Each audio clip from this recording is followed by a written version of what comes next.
রমজান মাস চলে গেলে তারপরে আপনি বুঝবেন আপনি কতটুকু আল্লাহওয়ালা হয়েছে। কয় ওয়াক্ত নামাজ মসজিদে জামাতে আমরা পড়ি, আর কতবার দান শ্রদ্ধা করি, কতবার আল্লাহর জিকির আজকার করি, আল্লাহ তাআলাকে আমরা কয়বার স্মরণ করি।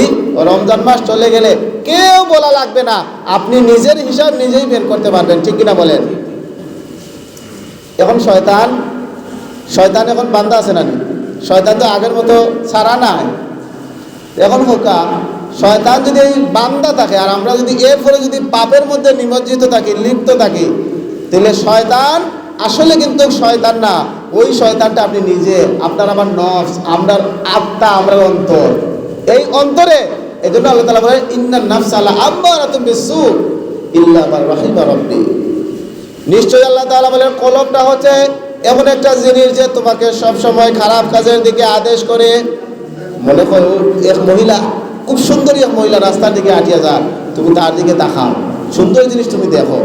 কলব মানুষকে কোনো সময় ভালো কাজের আদেশ দেয় না, সব সময় মন্দ কাজের আদেশ দেয়।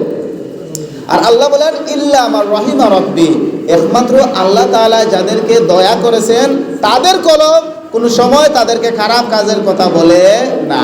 অর্থাৎ কলবরে যারা জিন্দা বানাইছে, অন্তরকে যারা পবিত্র করেছে, তারাই হচ্ছে কাদ আফলাহা মান যাক্কাহা, যে সফল ব্যক্তি তারা যারা নিজের অন্তরকে যারা পরিশুদ্ধ করে ফেলেছে, এই ব্যক্তি সফল হয়েছে। বলেন সুবহানাল্লাহ।